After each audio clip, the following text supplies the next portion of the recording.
7:42 here in downtown Elgin. You are listening to AM 1410 WRMN, and this is Friday with the Fuzz. My name is Kyle Mildemo, but now we cut it on over to the one, the only Jeff Svoboda. Jeff, after just butchering your last name, how's it going? Fantastic. Well, you owed me that. I think I butchered yours once before, so. Oh, it's fine. It's fine. You guys actually got a lot of kind of news, both kind of urgent and some just kind of upcoming things. Yeah. So I'll kick it on over to you. I know we got a special guest in the studio. We do have a special guest. Yeah, it's our first time kind of just doing more of a roundtable free-flow discussion here. And with me today is Commander Dan O'Shea.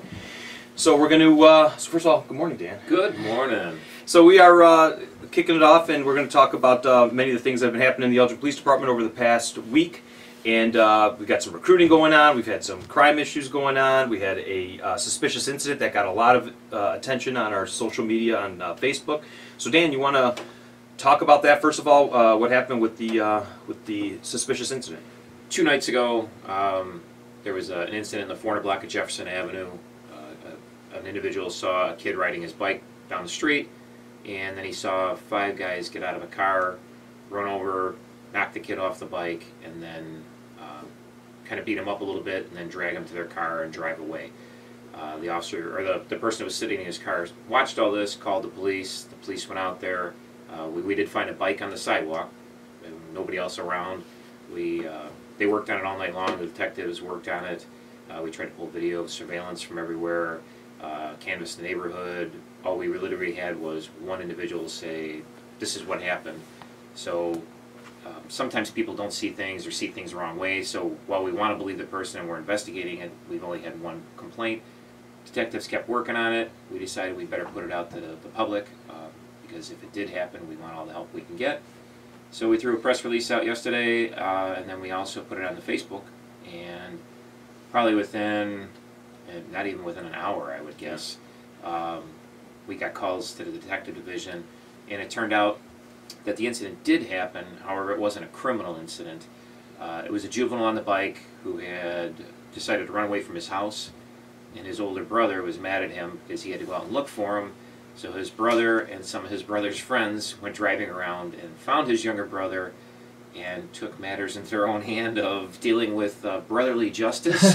Grabbed him, dragged him off to the car, to take him back home to mom because he's like, you're running away. Don't run away. Mm-hmm. And they left the bike there. We don't know why they left the bike. They should have just taken the bike. We probably wouldn't have had any problems. However, we're very, very happy that the person who was sitting in their car called the police. They saw something. They didn't think it was right. And very happy that they called because otherwise we never would have known it happened. And then later on, if we just found a bike in the sidewalk, it would have led to more questions than answers. So it worked out really well. The detectives did a lot of work on it. Patrol officers did a lot of work on it. Technical services did a lot of work on it, trying to pull video. So it was great, probably the best ending we could have. It wasn't a crime, and we actually resolved the incident. So it went pretty good. So did you find all of this out through social media then? This one, yes. As soon as we released it to the news media and social media, within, like I said, I don't know the exact time, but within probably an hour, before an hour, people saw it on Facebook. Word went around on Facebook. The brother or one of the siblings saw it and said, "Holy cow, they're talking about us." Mm-hmm. And then they called and said, "Hey, this was us. It wasn't a crime. Nobody was jumped or robbed or anything. It was a family issue." Mm-hmm. So it worked really well. Facebook. But the original call was from somebody who was there who saw it. Yeah. Yeah, so we got a call from then we appreciate that because somebody didn't look right. And these are one of those calls that, I mean, when going through it, it seemed very suspicious, didn't necessarily think it was anything bigger than that, but maybe, from the detective standpoint, you want to talk about, why we couldn't just say, oh, it's probably nothing and leave it as is. Right. I mean, anytime someone calls in, and we titled it a suspicious incident, and I had some conversation with some reporters who are like, why aren't you calling it an abduction? And we're not certain it's an abduction, we're not certain it's a crime, we're not certain of anything, so we titled it suspicious incident just because we had one complaint from one individual, and while you want to believe everything everybody always says, and everybody think they saw, a lot of times we try and verify. We always trust but verify everything. We do that to ourselves all the time. It's sometimes people think they saw something you didn't, so we weren't positive it was an abduction, but from an investigative standpoint, if someone calls the police and they report a crime, whatever it may be, as strange as it may sound, like this one is unusual, but when we get really strange calls, the detectives, I have to follow up. We have to get resolution if somebody calls in something and there's a possible crime, especially in this instance, somebody being abducted. We will investigate it from A to Z, no matter what. We've had several incidents in Elgin over the last 20, 25 years. A kidnapping that nobody thought was a kidnapping, and it turned out to be a kidnapping and a homicide. And then another one where an individual was also murdered. And very strange calls where it could be a prank phone call almost, but we don't, even if it's a prank phone call, if someone pranks the police, we're going to follow up. The detectives will do A to Z no matter what until we have absolutely no leads left. So in this case, it worked out really well. They only worked on it for probably 18 hours, so it saved us some time. Facebook definitely saved us some time by putting it on there because it led to leads and closed the case. So that's why we've actually taken the, when somebody calls in a prank phone call to the police or the fire department, very seriously, because the amount of equipment we use, especially the fire department, amount of people responding to calls, somebody just pulls a fire alarm even, sometimes people just think, the kid was just pranking the police, he was joking, why do you have to arrest him? Well, we do follow up and then make arrests routinely on people who, just more of a disorderly conduct arrest when somebody calls in a prank phone call to the police, because if this would have been a prank and it wasn't, the amount of time and energy that is spent doing that, it's very expensive, time-consuming. It puts people in the neighborhood concerned, like, was that a prank? Could that have been my kids? So then people are, they alter their lifestyle because they're like, oh, is somebody out here, abducting kids? So it wasn't that. So it just we wanted to talk about, because we were getting some feedback on social media. Why didn't you investigate this thoroughly before you put it out? That it was a suspicious incident. And it's like, well, that's what we're doing and why we're putting it out. So Facebook's been a big help with us with those types of things. And something else that was on our page we've been talking about was on the 400 block of South Edison. I think it was Tuesday night. Had a shots fired call, and we had officers out there in the evening. And then something we've been doing and really just pushing it out there even more now is getting out and talking with the residents. We always do the canvas that night, talk with residents, let them know what's going on, see if anybody heard anything or saw anything. But then you want to talk a little bit about how the next day, how we're heading out at each one of these locations. right, every time there's a shots fired, verified shots fired, where we recover shell casings, or there's a house has been hit or a property's been hit, the next day, gang unit, major investigations unit, whoever, we can round up crime-free housing. They will go out the next day and they'll saturate the neighborhood, and they'll go through and they'll be telling the residents what happened, as well as trying to garner information. Canvas, see if they saw anything, heard anything, if they have any video on their house. But more, it's also another good interaction with us and the public of, hey, let you know this happened in your neighborhood, not necessarily right next door, but you could be a block or two away. This happened over here. If you see people, call us. Just a kind of reminder to people that we need their help. We can't do it all.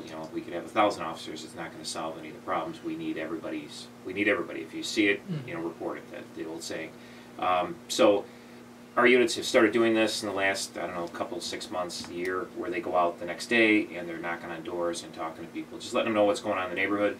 And a lot of people, give the same answer sometimes of, yeah, oh, that house over there, because there might be a problem house that everyone is aware of. But it gives us another chance to remind them, well, if you see a problem by the house, or a problem brewing by the house, or if you see some suspicious cars or people walking or driving through the neighborhood, just call us. There's nothing wrong with calling us. If something doesn't fit in your neighborhood, you will know. Call us. We'll come out. We'll figure out if it's suspicious or if they have legitimate reason for being there. No harm, no foul. But that's how we, a lot of times, garner information, and we get field contacts with people that maybe don't belong in the neighborhood. Not necessarily always gang members, but you might get a burglar looking to steal things. Or it could just be someone who moved in the neighborhood and they're walking their dog, but either way, we have a positive interaction with that person. Most of the time we leave them with like, that's fantastic, the police are in my neighborhood, and I'm new to the neighborhood, and other people didn't think I belonged. That's awesome. The police are here, and they're checking my neighborhood. So it works really well with the gang, drug, MID, crime-free housing, the rope officers. Obviously go out and just talk to everybody. So it's more positive police contact, I guess. From a bad incident, we try and make it into as positive an incident as we can. Yeah, so we were out there for a while, and I'm sure there'll be another neighborhood group meeting coming up as well. I know their block captain out there is very involved in social media, and with the police department, I know I went to their meeting. It's been a few months now, but it was very well attended.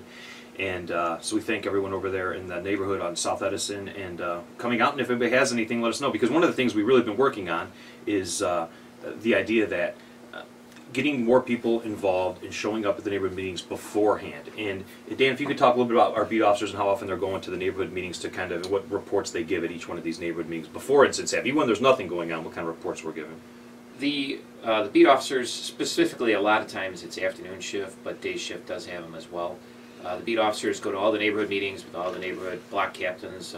Sherry Ashenbrenner is great at keeping an up-to-date list of all the neighborhood meetings that go on. Refreshes it every year.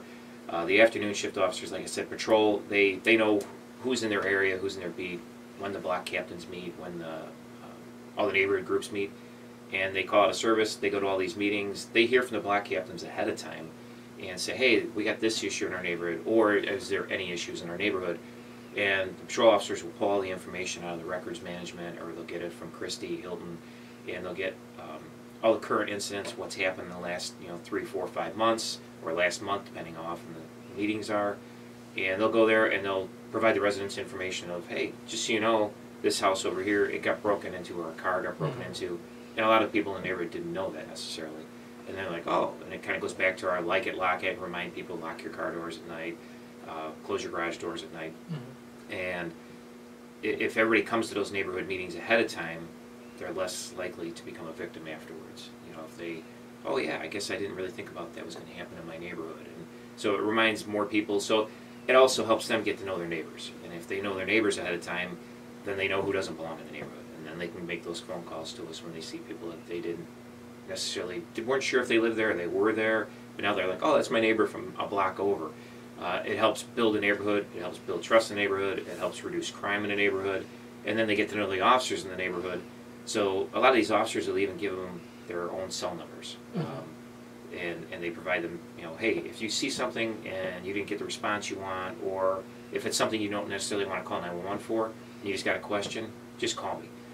And it provides great feedback from the neighborhood right to the officer, who can inform the rest of his shift, who can inform his sergeant, who can tell Sherry Ashenbrenner, so they can put out the notices about a scam going on, or somebody knocking on the door trying to tar your driveway or something like that.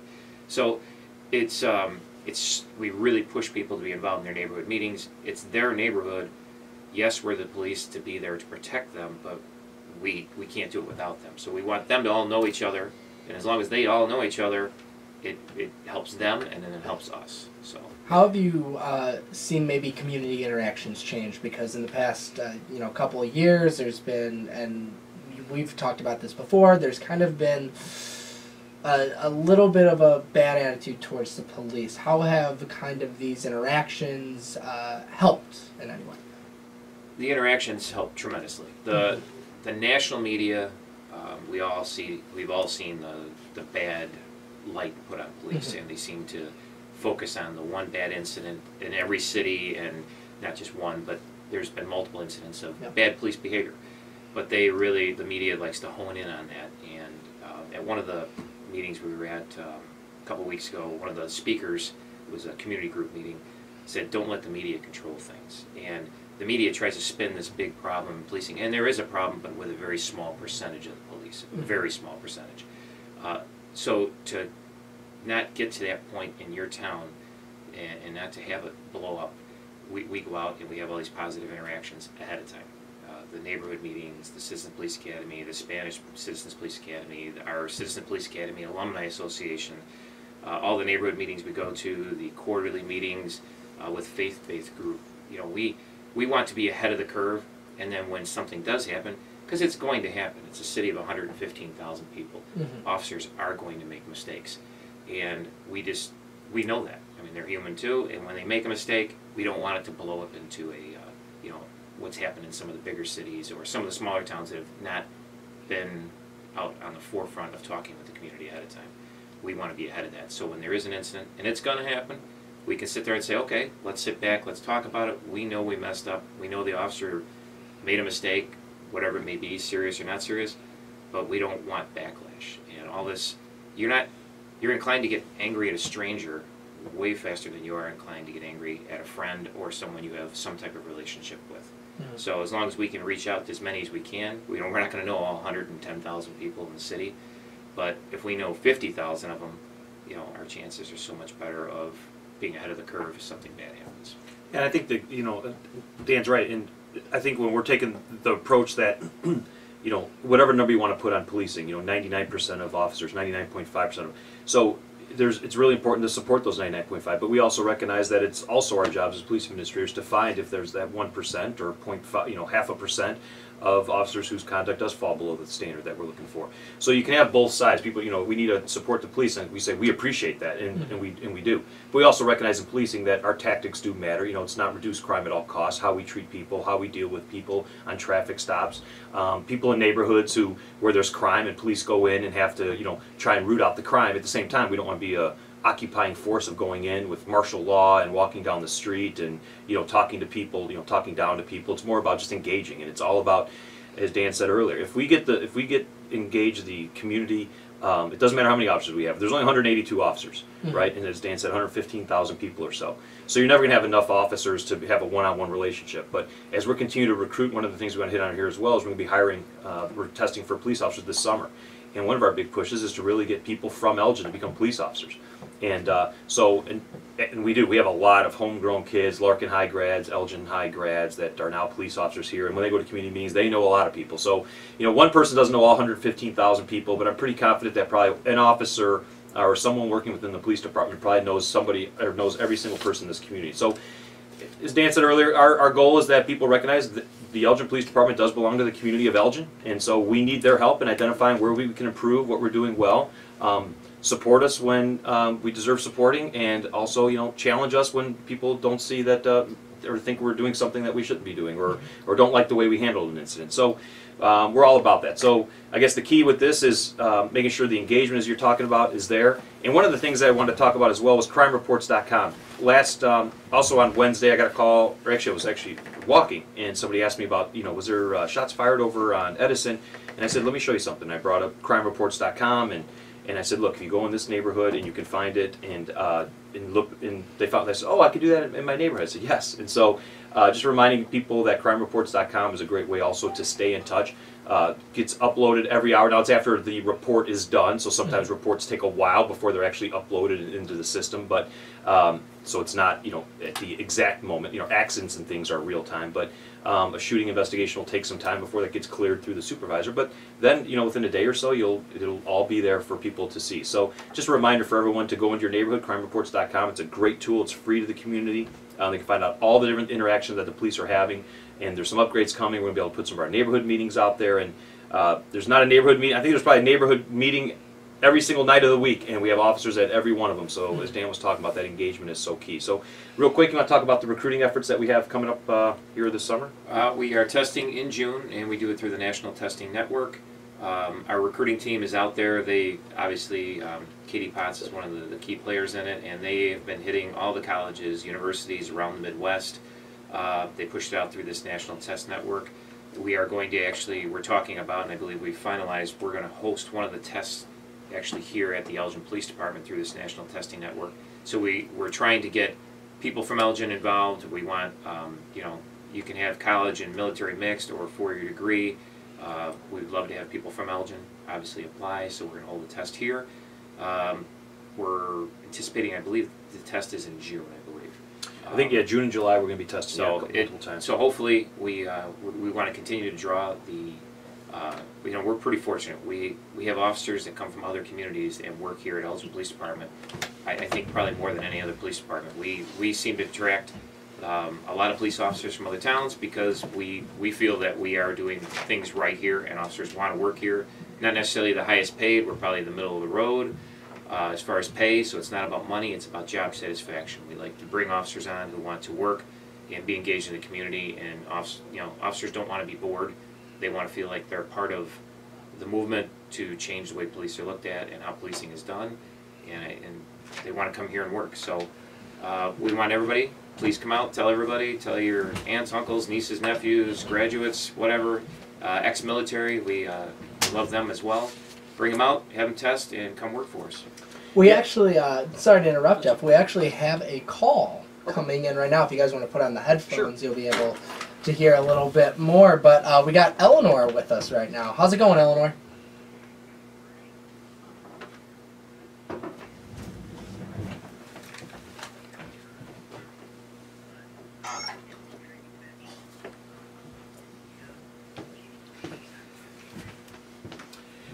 You know, we just got our headphones to Sorry, work. can you repeat that again, Eleanor? We're trying to get some headphones fixed.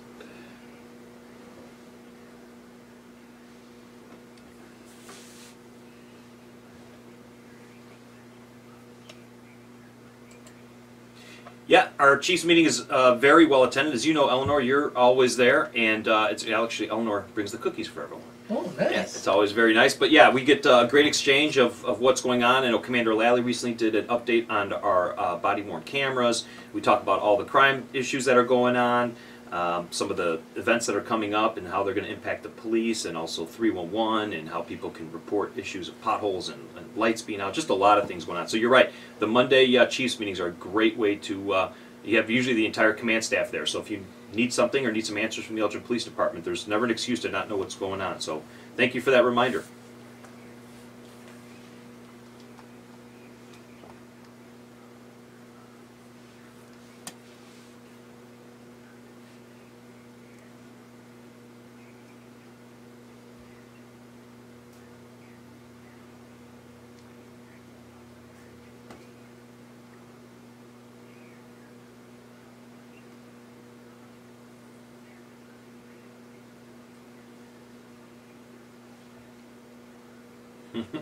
Yeah, it was mixed with all the green at the last one, right, with the St. Patrick's luncheon. But we appreciate that. We have a lot of fun at the senior center, and we're at as many events we can. I think there's always police there doing something. So we love the seniors over there. That's for sure.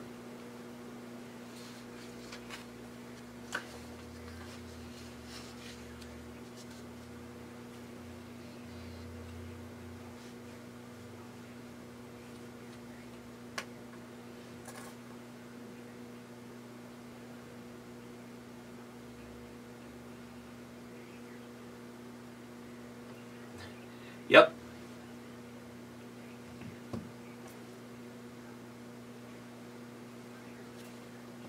Well, great. Well, thank you very much, Eleanor. We appreciate it. Thanks, Eleanor. And thank you. Bye-bye. And you know, I know I don't leave, and I don't think any of the officers leave without some follow-up that's going to be going on, because whenever we're there, somebody's always got some issue that they want us to follow up on, or can you check this or check that. So we're glad to do it. But going back to the recruiting real quick, not just people who are getting out of college or other police officers, people who maybe want to give up on their career that they're in. I know some of the people have tested with us. They were selling insurance or driving a truck, and then they said, you know what, I want to be a police officer. It's something I was thinking about. So we welcome all people to take the test. In fact, Dan, I think, was actually a model before he came to Elgin Police Department. And so there Probably was hard to step away from that. it was. Sure. Yeah, I think he does on the side still. So Yeah. he, people who are, no matter what they're doing right now, if you ever wanted to be a police officer, look us up. It's a great time. So anything in closing you hit on? No, I think we've pretty much covered everything, and great being here, and nothing more. All right. Well, thank you all very much for WRMN for allowing us to come here, and to Eleanor for that call-in. But wish everyone a happy and safe weekend, and we'll see you here next Friday. You've been listening to Friday with the Fuzz on AM 1410 WRMN in Elgin.